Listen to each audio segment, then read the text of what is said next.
오늘 뭐 제가 드리는 말씀은 그렇습니다. 문재인 정부의 대북 정책 아마 여러분들이 상당히 관심이 많으실 텐데요. 뭐 불행스럽게도 대통령 탄핵이 있었고 그리고 갑작스런 대선이 있어서 문재인 대통령 정신이 없으셨죠. 그러니까 작년 5월 9일 취임 딱 해서 작년 말까지 북한이 탄도미사일 11번을 발사했거든요. 게다가 6차 핵실험을 했습니다. 그것도 그 파괴력이 뭐 100킬로톤 이상 되는 그런 핵실험을 했거든요. 히로시마에 떨어진 게 19킬로톤이에요. 나가사키 떨어진 게 25킬로톤이니까 그거에 뭐 기하급수적인 어떤 파괴력을 가진 그런 핵탄을 가졌기 때문에 대통령이 정신이 없으셨죠. 그러니까. 그래서 북한이 그렇게 상당히 공세적으로 도발적으로 나오고 또 이거에 대해서 또 미국 정부의 입장은 상당히 단호했었거든요. 그래서 작년 한 해 4번의 큰 위기가 있었습니다. 4월에 위기가 있었고 8월은 정말 심각한 위기를 겪었고 또 10월 달에 또 위기를 겪었습니다. 그래서 작년 한 해만 3차례 큰 정말 전쟁이 일어날 수 있는 그런 위기를 겪으면서 대통령이 상당히 어려움이 있었죠. 게다가 또 여러분 잘 아시다시피 미국이 또 사드 종말 단계 그거도 이제 미사일 방어 체제를 한국에 이제 배치하겠다. 이 문제 갖고 사드 문제 갖고 또 미국하고 중국 사이에서 우리가 끼어갖고 상당히 어려움을 겪었습니다. 그뿐 아니고 또 우리 사회 자체가 또 상당히 양극화된 사회이기 때문에 보수적인 시각을 가진 분들은 또 우리 대통령 하는 게 마음에 안 들어하고 또 진보적인 생각을 가진 사람은 대통령 잘한다고 그러고 그래서 그 상당히 그 어려운 사이에서 그러니까 미국 중국 사이에서 그냥 샌드위치가 돼버렸죠. 국내 여론은 양극화가 됐죠. 그래서 어떻게 보면 작년 5월 9일 취임해서 사실상 작년 말까지는 상당히 어려운 안보 환경 속에서 문재인 대통령이 정책을 만들어야 됐었습니다. 핵무기 없는 평화로운 그리고 번영하는 한반도를 만드는 게 대통령의 목표예요. 그중에서 특히 평화를 강조하지만 그러면 이런 목표를 달성하기 위해서 어떤 원칙을 설정했느냐. 지금 대통령 3개의 기본 원칙을 설정했습니다. 하나의 원칙이라는 것은 남과 북 모두 핵무기는 갖지 말자. 이게 제일 원칙이고요. 두 번째 원칙은 북한이 지금 핵 문제를 지금 일으키고 있는데 북한 핵 문제를 평화적으로 어떻든 타결해보자. 그리고 평화 우선주의를 강조합니다. 전쟁은 안 된다. 통일 중요하다. 통일 이전에 평화가 있어야 된다. 평화 없는 통일은 진정한 의미에 있어서 우리 대한민국 또는 한민족 전체의 혜택을 가져오는 게 아니다. 그러니까 우선 평화를 만들고 평화를 통해서 통일로 가자라고 하는 게 대통령의 기본 원칙입니다. 그걸 제2의 원칙이라고 하면 제3의 원칙은 뭐냐? 어떻든 간에 대한민국은 민주주의 국가입니다. 국민적 합의 없는 일방적 정책은 있을 수 없습니다. 그러니까 대통령이 강조하는 것은 국민적 합의가 중요하다. 또 다른 한편으로서는 우리가 한미동맹이라고 하는 게 있는데 동맹을 제끼고 우방을 제끼고 심지어 뭐 중국과 같이 협력하는 국가를 제껴서 우리가 독자적으로 일을 하긴 어렵지 않느냐. 그렇기 때문에 국제 공조를 해야 된다. 그래서 국민적 합의를 구축하고 국제 공조를 이루는 것을 제3의 기본 원칙으로 설정을 했습니다. 그러면 이런 원칙 하에서 지금 북한 핵 문제를 해결하기 위해서는 어떤 전략을 추구해야 되느냐. 대통령은 4개의 전략을 얘기하고 계십니다. 북한이 자꾸 도발을 하니까 대통령의 즉각적인 반응은 기본적으로 제재와 압박입니다. 그건 트럼프 행정부 같습니다. 북한이 유엔 안보리 제재 결의안을 위반해서 계속 탄도 미사일을 시험 발사하고 핵실험을 하기 때문에 유엔 안보리 위반이고 국제법 위반이기 때문에 북한은 당연히 제재를 받아야 되고 그리고 제재를 가할 뿐만 아니고 국제사회와 더불어서 북한에 대해서 최대한의 압력을 가하자. 이게 대통령이 취한 첫 번째 조치입니다. 그래서 유엔 안보리 제재 결의안을 100% 준수하고 지금까지 100% 준수해 왔습니다. 두 번째, 미국이 취하고 있는 독자 제재안. 그 중에서 제일 중요한 게 세컨더리 보이콧이라고 해서 제3자 제재입니다. 즉 북한하고 거래하는 중국 기업이 있으면은 그 중국 기업은 한국하고 거래를 못하도록 하는데도 한국 정부가 사실 동참을 했습니다. 그리고 제재 압박만 갖고는 또 안 된다고 대통령은 보셨어요. 그 이유는 간단한 게 뭐냐? 북한이 지금 핵실험을 하고 지금 단거리 탄도미사일, 스커드 미사일 갖고 있죠. 중거리 미사일인 노동 미사일 갖고 있죠. 중장거리 미사일, 무수단 미사일, 화성 14 갖고 있죠. 그 다음에 작년 11월 29일 날은 화성 15호라고 해서 미국까지 올 수 있는 대륙간 탄도미사일, 인터컨티넨탈 발리스틱 미사일을 개발했어요. 그러니까 대통령 입장에서는 사실 어떻게 보면 그렇습니다. 미국은 어떻게 보면 제일 북한의 위협으로부터 멀리 떨어져 있는 국가죠. 일본도 많이 떨어져 있죠. 가장 위협이 많이 오는 나라가 우리 대한민국입니다. 그래서 대통령은 북한에 대한 군사적 억지력을 확실히 하자. 그리고 북한이 갖고 있는 미사일에 대응할 수 있는 미사일 방어 체제를 분명히 하자. 그럼 군사적 억지는 어떻게 하느냐? 우선 북한 다루려고 하면 두 가지를 다뤄야 돼요. 하나는 재래식 군사력에 대한 억지력을 갖는 것. 두 번째는 북한이 갖고 있는 핵에 대한 억지력을 갖고 있는 거예요. 재래식 억제력에 대해서는 기본적으로 한미 연합 전력을 강화시켜서 대응해 나가고 동시에 한국의 독자적인 방위력을 강화시킴으로써 대응해 나가자라고 하는 게 대통령의 기본 전략입니다. 핵 억지는 어떻게 하느냐? 우리가 지금 핵을 가질 수 있는 입장이 아니거든요. 그렇기 때문에 핵은 미국과의 확장 억지, extended deterrence를 통해서 미국의 해구산을 통해서 북한에 대한 핵 억지를 해나가자라고 하는 게 우리 정부의 기본 정책입니다.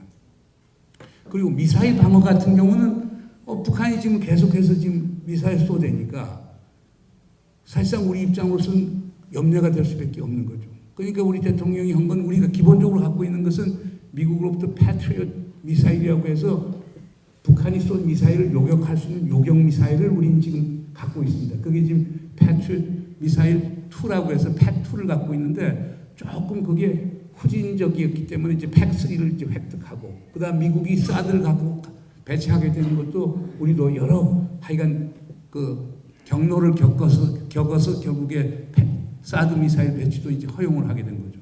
그리고 여러분 한국 신문들 보시면 아시겠습니다만 킬체인이라고 하는 것, 대량 응징 보복 능력을 갖추는 것, 즉 북한이 우리를 미사일 공격할 수 있는 의도를 사전에 파악했을 때 그거에 대해서 우리가 선제적으로 타격할 수 있는 능력을 획득하는 것.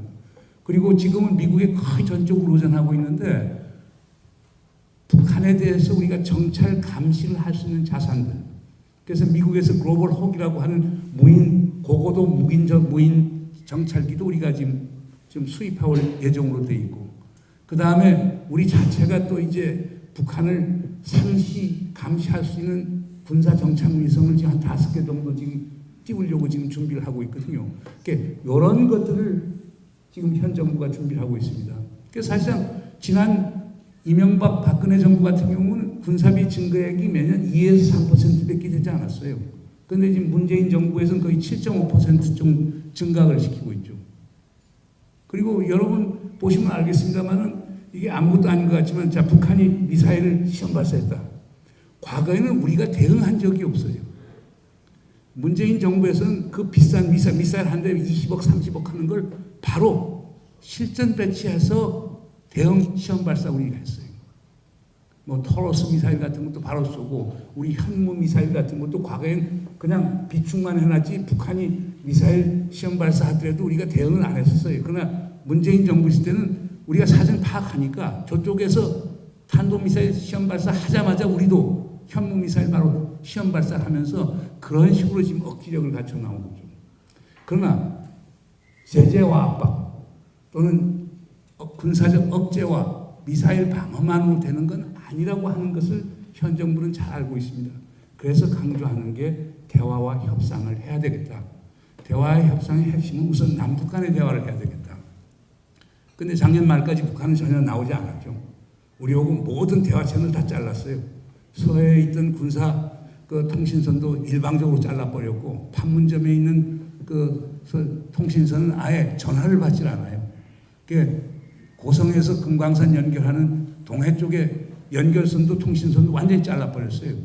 그래서 북한 군인들 가령 시체가 떠내려오면 그걸 돌려줘야 되잖아요. 그 돌려주는 것을 판문점에서 확성기 갖고 물리적 확성기 갖고 통보를 해줄 정도예요. 그러니까 이런 어려운 상황인데 이걸 극복해서 남북한 간의 대화 좀 해보자. 그리고 두 번째 강조하는 것은 남북한 대화한다고 해서 북한 핵 문제 해결되는 건 아니니까 더 중요한 건 북미 간 대화가 있어야 되겠다. 그래서 우리 정부가 북미 간 대화를 가능하도록 상당히 종용을 해왔죠. 그러나 문제는 우리가 북한하고 대화가 안 되니까 미국 간의 대화를 하라고 또 미국에 우리가 얘기할 수 있는 입장은 아니었거든요. 그래서 그럼에도 불구하고 하여간 대화를 활성화해서 남북, 북미 대화를 하고 지금은 거의 사문화가 됐지만은 육자회담이라고 하는 걸 재개시켜서 북한 핵 문제 해결의 타결책을 한번 찾아보자라고 하는 게 기본 전략이에요. 그래서 사실 문재인 정부의 가장 핵심 전략이라고 하는 것은 바로 대화와 협상입니다. 대화 협상을 통해서 외교적으로 북한 핵 문제를 타결하자라고 하는 게 가장 핵심 전략입니다. 그리고 그걸 하기 위해서 필요한 게 제재와 압박입니다. 우리 정부의 제재와 압박은 기본적으로 제재와 압박 그 자체를 위한 게 아니라 북한으로 하여금 대화와 협상의 테이블로 나오도록 하기 위한 하나의 도구적 수단으로서의 그런 제재와 압박인 겁니다. 마지막으로 네 번째 전략이라고 하는 것은 우리가 뭐 지난 보수 정부 9년 동안에 많이 느꼈습니다만은 뭐 한국 완전히 코리아 패싱 일어나는 거 아니냐, 한국이 완전 샌드위치 된 것 아니냐, 한국의 자주적 능력이 없지 않느냐, 미국, 중국 하는 거에 따라서 눈치만 보는 게 한국 정부 아니냐, 이런 얘기 많이 들어왔기 때문에 문재인 대통령은 우리가 좀 주도적으로 한번 역할을 해보자. 그 많은 분들이 비판하죠. 무슨 한국이 힘이 있어서 주도적 역할을 할 수 있느냐. 그러나 구조적 제약 속에서도 한국이 조금 주도적으로 북한 핵 문제 푸는데 전향적으로 나서자라고 하는 게 네 번째 기본 전략입니다. 근데 이 네 가지 전략을 수행하는데 세 가지 가장 기본적인 그 오퍼레이셔널 프린시플, 조작적 원칙들이 있습니다. 그게 세 개의 노입니다. 첫 번째 노는 no nukes. 우리는 결코 핵무기를 갖지 않겠다. 그리고 미국의 전술핵도 재배치하지 않겠다. 그 이유는 간단합니다. 우리가 핵무기를 독자적으로 개발하는 것이 가능할 것 같지만은 그 상황이 되면 우리는 오늘날의 북한처럼 돼버립니다. 당장 유엔 안보리 제재에 우리가 당면하게 되고, 그리고 미국은 한국과 체결한 한미 원자력 협정이라고 하는 걸 폐기시키면서 한국에 공유했던 모든 소위 연료, 그 다음에 원자력 관련된 기술, 이런 것들을 전부 다 회수하게 되어 있습니다. 그리고 국제 뉴클리어 서플라이 그룹이라고 해서 원료 공급 그룹이라고 하는 게 있는데 거기에서 공급받는 원자력 연료 자체 공급을 받지 못하게 됩니다. 그리고 지금 북한이 당하는 제재처럼 우리가 수출 중심의 경제 체제라고 하는 게 가능치 않게 됩니다. 그렇기 때문에 우리가 현실적으로 핵무기라고 하는 게 하나의 가능성이 있고, 많은 분들은 그럽니다. 이스라엘식으로 하면 되지 않느냐. 이스라엘이 지금 갖고 있지만은 neither confirm nor deny, NCND입니다. 가졌다고 얘기하지 않지만 갖고 있지 않느냐. 근데 한국하고 미국이 꼭 같지는 않죠. 미국이라고 하는 것은, 이스라엘이라고 하는 경우는 미국이 엄청난 로비력을 갖고 있기 때문에 그것을 특히 닉슨 행정부 있었을 때, 사실 그때 이스라엘이 핵무기 개발을 했었어요. 그때 용인을 해줬죠. 근데 우리가 이스라엘과 같은 미국의 로비력을 갖고 있는가? 저는 그렇게 보지 않거든요. 그러니까 현실적으로 상당히 어렵습니다. 또 어떤 분들은 또 한국이 미국 전술핵을 재배치해야 된다고 얘기를 해요. 사실 90년도까지 미국은 군산기지에 950개의 전술핵 폭탄을 배치하고 있었어요. 그러다 90년에 아버지 부시 대통령이 있었을 때 그걸 전부 다 철수를 했어요. 철수한 이유는 간단합니다. 당시만 해도 북한은 핵을 갖고 있지 않고 재래식 무기를 갖고 있는데 미국이 북한에 대해서 이 전술핵을 쓸 수가 없다. 쓰면은 결국에 인류에 대한 범죄가 된다라고 하는 인식도 있었고, 두 번째 90년대 이제 여러분들 기억하시겠습니다만 상당히 반미 감정이 고조가 됐습니다. 통상 마찰 때문에. 그리고 여러분들 그 솔트레이크 시티에서 동계 올림픽 할 때 그 오노라고 하는 일본계 미국 선수 문제 갖고서 엄청나게 그 반미 감정이 생겼는데, 당시 주한미군 사령관은 어떤 생각을 했느냐면 반미 감정을 가진 한국의 민족주의 세력들이 전술핵을 탈취해 나갈 염려가 있기 때문에 이거 미국으로 가져가는 게 좋겠다라고 해서 사실 가져갔던 사례가 있었던 거거든요. 그걸 재배치하자라고 하는데 그 워싱턴의 핵 전략가들은 사실상 이거에서 상당히 회의적입니다. 얼마 전에 홍준표 대표께서 오셔서 이제 그 워싱턴 가서 전술핵 재배치를 계속 종용을 했지만 그러니까 공화민주 할 것 없이 전부 다 그걸 아주 flatly reject 했거든요. 그 이유는 간단합니다. 지금 북한은 핵과 미사일을 갖고 있습니다. 근데 지금처럼 미국이 핵전력을 괌에다 두면 괌에서 전략폭격기가 소위 떠서 북한을 치는데 한 3시간이 걸린답니다. 근데 분산에 갔다 오면 25분, 30분밖에 안 걸린답니다. 이런 상황에서는 북한 친구들이 먼저 선제 타격할 가능성이 상당히 많다는 겁니다. 그러니까 지금 전술핵을 배치해 놓으면은 핵 억지를 하는 게 아니라 오히려 핵 분쟁을 촉발시킬 우려가 있기 때문에 미국 측에서는 상당히 지금 거부하는 입장이 됩니다. 그래서 이런 이유들 때문에 우리 대통령, 그 다음에 거기에 깔려져 있는 건 그거죠. 결국에 뭐냐, 우리가 핵을 보유하면 지금 북한 보고 핵 보유하지 말라라고 하는 주장을 할 수가 없죠. 그런 도덕적 명분이 없어지게 되는 거죠. 그리고 우리가 또 핵 옵션을 갖게 되면은 소위 NPT라고 해서요, 핵 확산 방지 조약을 위반하는 사례가 되기 때문에 우리의 명분이 약해지고, 그러니까 하여간 지금은 한미동맹 강화하고 미국과의 확대 억지를 통해서 미국의 핵우산을 통해서 대북 핵 억지를 하자라고 하는 게 문 대통령의 기본 원칙입니다. 두 번째 원칙은 어떠한 군사적 행동도 용인할 수 없다는 겁니다. 그러니까 우리 문 대통령이 작년 8월 15일 8.15 경축사에서 우리와 사전 협의 없는 일방적 군사행동은 우리가 용인할 수 없다는 얘기를 한 거거든요.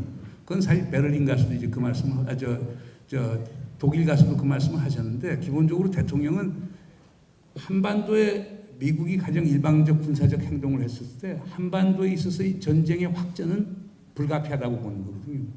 전쟁이 확전되면은 가장 큰 희생은 결국 대한민국이 본다고 보는 거죠. 뭐냐면 미국이 북한에 대해서 선제 군사 타격을 가한다. 그럼 북한은 보복 타격을 할 수밖에 없죠. 그러면 지금 휴전선상에 지금 깔려져 있는 북한이 갖고 있는 장사포하고 다연장포 같은 게 8,000문이 깔려져 있어요. 그리고 미 국방성 통계에 따르면은 지금 그 사람들이 추정하는 것은 북한이 보복 반격을 하는 게 1시간 내에 보복 반격을 했을 경우에 총 30만 발 정도의 다연장포와 장사포가 우리 수도권에 떨어질 수 있다고 보는 거예요. 그러니까 이건 엄청난 피해를 수반할 수밖에 없는 거거든요. 그러니까 윌리엄 페리 전 국방장관 같은 경우가 94년에 북한에 대해서 선제 타격, 소위 서지컬 스트라이크에서 외과적 타격을 생각했을 때 그때 게리 럭 주한미군 사령관이 가져온 데이터가 뭐냐, 개전 1개월 이내에 100에서 150만 정도의 희생자가 나온다고 봤던 거예요. 그러니까 우리 대통령 입장에서는 정말 국민의 생명과 재산을 지키는 게 대통령이 가장 기본적인 헌법적 책무인데 이걸 허용할 수는 없다고 얘기하는 거죠. 그래서 이게 두 번째의 운용 원칙 중에 하나고, 세 번째는 결국에 뭐냐, 북한에 대한 메시지예요. 북한의 체제 변화를 우리는 추구하지 않는다. 그리고 흡수통을 하지 않는다. 그것은 작년 7월 6일 우리 대통령이 베를린 가서 퀘르베 재단에서 연설하면서 이 원칙을 분명히 했죠. 그 이유는 간단합니다. 우선 우리가 체제 변화, 북한의 체제 변화를 추구하는 전략을 펴게 되면 북한도 우리를 적대적으로 보면서 남북한 간에 사실상 대화와 협력, 신뢰 구축은 어려워지는 거죠. 그 흡수통일도 결국 이걸 정책으로 한다는 것은 우리가 1988년 한반도 소위 한민족 공동체 통일 방안이라고 해서 한국 정부가 지금까지 전통적으로 이어온 통일 방안이 한민족 공동체 통일 방안입니다. 1단계가 소위 남북한 교류 협력을 확대하고 신뢰를 구축하고, 2단계가 중간 단계로 남북 연합을 추구하고, 3단계가 하나의 통일된 민족 국가를 이루는 그 통일 방안이거든요. 이 통일 방안에 따르면은 흡수통일이라고 하는 것이 우리 정부 정책으로 채택이 되지 않았습니다. 그렇기 때문에 대통령은 세 번째로 결국에 뭐냐, 북한 체제를 우리는 추구하지 않고 흡수통일을 우리는 원치 않는다라고 하는 걸 분명히 해준 거죠. 그래서 이렇게 보면은 첫 번째 얘기했던 비핵화의 원칙이라고 하는 것은 하나의 보편적 원칙으로 얘기를 하는 거고, 군사행동 안 된다라고 하는 건 미국에 보내는 메시지고, 그 다음에 우리가 체제 변화 흡수통일 안 하겠다는 건 북한에 대해서 보내는 그런 메시지입니다. 뭐 지금까지 이 기본 기조에 기초를 해갖고 대북 정책을 사실 전개해 왔어요. 그러다가 결국에 이제 금년도 1월 1일 신년사에서 김정은이가 결국에 우리 남측하고 관계 개선할 용의가 있다. 그리고 바로 1월 3일 날 북한이 서해에 있던 군사통신선을 재개합니다. 그리고 판문점에 있는 전화도 다시 재개통을 합니다. 그러면서 남북 관계가 대화가 이루어졌고, 그 다음 평창올림픽에 거기서 대표단을 보냈고, 그러면서 이번 평창올림픽이 이제 이틀 있으면 이제 끝나는데, 대통령이 원했던, 그리고 국민들이 원했던 대로 소위 평화올림픽이 된 거죠. 근데 우리 대통령은 평화올림픽에 만족하지 않습니다. 이 평화올림픽을 어떻게 하면은 lasting Olympic peace, 지속 가능한 올림픽 평화로 만든다는 거예요. 그러면 여기서 피스 올림픽하고, 피스풀 올림픽에서 평화 올림픽하고 올림픽 피스라고 하는 건 뉘앙스가 상당히 다릅니다. 피스풀 올림픽이라고 하는 건 평창 동계 올림픽을 평화롭게 하는 것이 피스 올림픽이고, 올림픽 피스라고 하는 것은 그것을 계기로 해서 남북한 간의 교류 협력이 활성화되고 신뢰가 구축이 되고 북미 대화가 재개가 되고, 그러면서 북한 핵 문제의 돌파구를 만든, 그러면서 한반도에 지속 가능한 평화가 오는 것을 올림픽 피스라고 얘기합니다.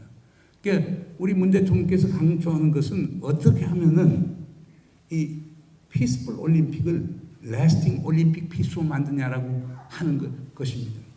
이건 근데 상당히 어려운 과제인 것 같습니다. 지금 뭐 북에서 사실상 개회식 때는 김영남, 김여정이가 내려오고, 이번 폐회식 때는 또 북한에서 남북 관계를 총책임 맡고 있는 김영철 통일전선부장이 당 중앙위원회 부위원장이기도 하지만 이 양반이 이렇게 남쪽으로 내려옵니다. 또 미국에서는 펜스 부통령이 왔고, 지금 이방카 선임 보좌관이 지금 시니어 어드바이저가 지금 한국에 와 있습니다. 그러니까 우리 정부는 엄청나게 노력을 하고 있죠. 이 올림픽 동계 올림픽을 계기로 해서 북미 간의 대화가 되도록 하는데 자기게 아구가 잘 안 맞네요. 그래서 요걸 지금 상당히 바라고 있는데, 그 개회식 때 그걸 봤었는데 그게 결국에 실패로 들어갔고, 바로 얼마 전에 워싱턴 포스트에서 결국에 펜스가 만나려고 했었는데 북에서 일방적으로 취소했다. 2시간 전에 취소했다는 얘기가 나오는데 어느 게 진실인지 잘 모르겠습니다. 그러나 하여간 그 만나려고 하는 노력은 현 문재인 정부의 엄청난 노력의 결과로서 지금도 그 정도까지 간 거거든요. 이번에 폐회식 때도 그런 계기가 있으면 북미 대화가 되면 상당히 좋거든요. 근데 그게 가능할까? 근데 지금 그렇습니다. 북한의 속셈을 우리는 잘 알고 있습니다. 북한은 핵을 보유한 상태에서 남북 간 관계를 개선하고 어떤 경제 분야에 있어서 돌파구를 만들려고 하는 게 북한의 계산입니다. 우리 한국 정부 잘 알고 있죠. 그러나 북한이 핵미사일 부분에 양보하지 않으면 할 수가 없는 거예요. 미국의 입장도 또 분명합니다. 북한이 핵과 미사일을 포기할 의사가 없는 한은 북한에 대해서 제재와 맥시멈 프레셔, 최대한의 압박을 가하겠다는 그런 정책이에요. 지금 그게 지속적으로 펜스 부통령 와서 이방카가 와서 우리 대통령하고 만찬하면서 준 메시지도 겁니다. 평창올림픽 성공적 폐막을 축하하지만 북한에 대해서는 계속 최대한의 압박을 가하겠다. 또 트럼프 대통령은 또 한 걸음 더 나갑니다. 만약에 제재가 작동을 하지 않으면 2단계로 들어가겠다. 2단계가 뭐냐? 그걸 구체적으로 밝히지는 않았지만 많은 분들이 생각하기에는 그게 군사행동하는 것 아니냐 하는 이런 우려가 오는 거거든요. 사실상 그렇습니다. 이제 4월 초 되면은 언론에도 많이 나왔습니다만 4월 초 되면 한미 연합 군사 연습인 키 리졸브가 재개가 됩니다. 그 북에서 어떻게 나오는지 모릅니다. 아마 4월 말 또 5월 초 되면은 한미 연합 군사 훈련인 독수리 훈련, 파울 이글이 다시 재개가 된다면은 북한이 다시 또 도발적으로 나올 가능성이 크고 그렇게 모든 게 원점으로 들어가는 거예요. 그렇기 때문에 우리 대통령이 상당히 지금 그 마음속으로는 지금 평창이 잘 돼서 한편으로는 기분이 좋으면서 다른 한편으로서는 마음속으로 지금 상당히 고민이 많은 것입니다. 뭐 가장 좋은 거는 4월 한미연합군사 연습 이전에 북미 회담이 재개가 된다면은 그러면 상당히 긴장이 완화가 될 수 있죠. 그렇게 된다면은 우리가 뭐 군사 연습도 조금 뭐 축소를 하거나 또는 연기를 하거나 할 수가 있는데 지금 그 가능성 지금 뭐 정확하게 얘기해서 지금 남은 시간이 얼마가 없거든요. 그러니까 쉽게 해서 한 달 이내에 뭔가 북미 간에 이루어져야 되는데 이런 어려움이 있습니다. 그래서 지금 결론적으로 뭐 말씀을 드리면 그렇습니다. 지금 북한 핵 문제 해결하는데 우리 정부는 남북한 교류 협력하고 신뢰 구축하고 싶은 마음이 많지만 북한이 핵 미사일 문제 해결이 되지 않으면 우리가 그렇게 전향적으로 나갈 수가 없는 거거든요. 그럼 문제 해결은 미국과 북한 사이에 있는 거예요. 그러니까 북한이 결국 핵을 포기할 의사가 있다. 구체적인 행보를 보이고 미국도 그러면 대화하겠다 하면 좋은데 그게 참 어려운 부분이 있어요. 그런데 여기서 미국에서 북한 핵 문제 접근하는데 보면 좀 여러 가지 좀 문제점이 있습니다. 그래서 제가 볼 때는 이런 거예요. 그냥 북한이 지금까지 행태로 봐서는 자연히 불량 국가로 볼 수밖에 없겠죠. 그렇지만 북한을 악마화시키면 악마는 협상을 하지 않지 않습니까? 그러면 참 협상하기 어려워지니까 좀 미국이 북한을 볼 때 북한이 정말 문제적 국가라고 하는 것을 잘 알고는 있지만 협상을 위해서 지나치게 악마화시킬 필요는 없지 않은가 하는 생각이 들고 두 번째는 보다 더 현실적인 필요가 있지 않느냐. 북한이 지금 핵무기 가진 상태인데 우리가 그걸 인정할 수는 없죠. 그건 국제법적 위반이고 그럼에도 불구하고 북한 보고 핵무기 포기하지 않으면 우리 대화 안 해. 이러면은 참 북한하고 대화하기가 힘들어지지 않습니까? 그렇기 때문에 그걸 좀 현실적으로 이해할 필요가 있고 그 다음에 세 번째로는 우리가 이 북한에 상당히 일방적으로 요구하는 게 많아요. 북한의 요구에 대해서는 우리가 귀 기울이지 않은 경우들이 많은데 지금 북한의 의도를 잘 파악할 필요가 있다. 그리고 네 번째로는 우리가 지금 북한 문제가 핵 문제만 있는 게 아니거든요. 인권 문제, 민주주의 문제부터 시작해서 뭐 사이버 안보 문제, 다양한 문제, 뭐 화생 무기 문제, 다양한 문제가 있는데 요걸 한꺼번에 풀려고 하면 하나도 못 푼다라고 저는 생각합니다. 그렇기 때문에 우선순위를 정해야 된다. 그러니까 지금 당장 급한 건 북한 핵 문제니까 북한 핵 문제에 역점을 둬야지 인권 민주주의 나오면 북에서는 결국에 자기를 체제 전복시키려고 하는 걸로 볼 수밖에 없기 때문에 이를 풀기 힘들기 때문에 좀 우선순위 정해서 보는 게 좋지 않겠는가 이렇게 보고요. 그 다음에 북한 핵 문제가 단기간에 퀵 픽스 솔루션 단기간에 해결되기는 상당히 어려울 거라고 저는 봅니다. 그렇기 때문에 이게 중장기적인 계획을 갖고 특히 한국, 미국, 중국 이 세 개 국가가 어떤 공동의 로드맵을 만들어서 인내심을 갖고 접근해야 되지 않는가 이렇게 생각이 됩니다. 우리 대통령께서도 이제 그런 시각에서 접근하려고 하는데 현실은 녹록지 않습니다. 그래서 평창올림픽 이번에 잘 된 건 정말 좋은 일이고 기쁜 일이고 축하할 일이지만 포스트 평창 이후에 우리의 안보 지형 녹록지 않습니다. 대단히 감사합니다.